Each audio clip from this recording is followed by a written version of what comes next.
Traders, it's time to welcome in Scott Bauer. He's joining us for a look at a couple stocks that he's got his eye on. He's the CEO of Prosper Trading Academy, and he's here with us today on Midday Movers. Scott, welcome to the show. I saw Facebook announce that they launched a dating feature, and it's impacting Match. Talk to us about what you're hearing. Well, first off, I've never used one of those dating features, so I don't have any firsthand experience. However, when you see a disruption, when you see a disrupting product like this, there typically is an overreaction to the stock or the company that's on the other end. So I kind of liken this to when we've seen some Amazon announcements going into the retail space, going into the food space, and we've seen reactions to stocks like a Walmart or a Kroger. I'm likening that to the overreaction that I see in Match here. And the stock absolutely got pummeled. However, it really held near some significant technical support. So that could just be a one-day thing, or it could be maybe, things are not as dire in the short run as this Facebook announcement would have you seem.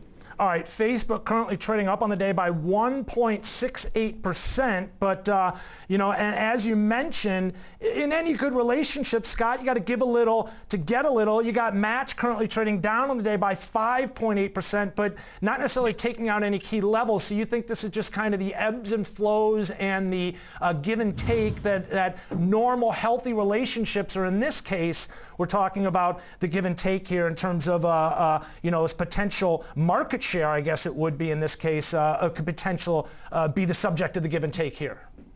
I really do, and Match management was not surprised by this. I mean, this is something that's been in the works for a while with Facebook. They've had this dating app in other countries. They're now opening it up to the U.S. So you know what? I look at this as a potential opportunity to actually get in Match if it comes down just a little bit further. All right, I like that kind of mindset. And then the other thing to keep an eye on here is in terms of the charts, it does look like they're testing the mid-August lows. They gapped up and then retested this level, this 78 level. Yep.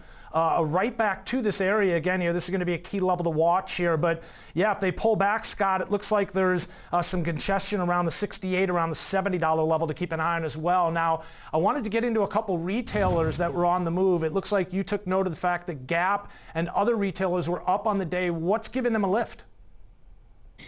I think it's positive sentiment coming out of the U.S.-China tariff talks. I mean, it's squarely on that, which I think sets up for a couple of these for a really nice opportunity to short them, especially Gap and American Eagle. Scott, you're fading both of these moves that we're talking about in some ways. First, the move in terms of Match to the downside, and now we're talking Gap. Again, they're just looks like trying to get something going off the lows. So in terms of your sentiment, you think that this might be misfounded, and is it, Scott, too far between in terms of details, and you think we're kind of just up for another sort of talk this one up and then talks break down, so to say?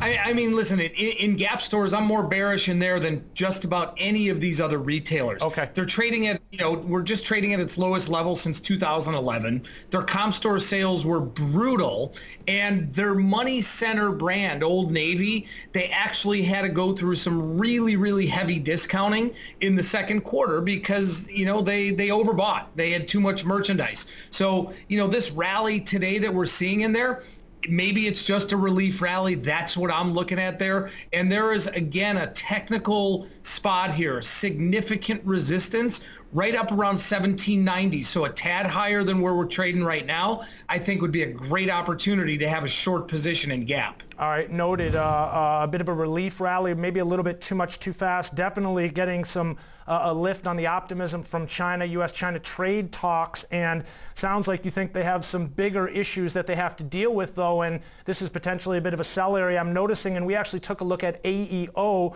I'm talking American Eagle Outfitters. They took a hit much like Gap, recently posted to a new low. Saw them down to $13.66. They're currently trading about $2.70 off that low. Up on the day in a big way here, Scott, by about 13.5%. Is this something that you're looking to fade here as well, or do you think that they've got better fundamentals than Gap? Well, listen, they came out, they actually had pretty decent numbers in their report. However, their third quarter guidance was fairly light. today, this big rally, again, I'm looking at fading that, but I wouldn't do it here, Ben. Stock's got to trade up about another $1 or so up to that 1670, 1680 area, right at that technical 50-day moving average area, and then I'd look to fade it at that point. Noted. Scott coming in on the other side of the coin here today in a big way.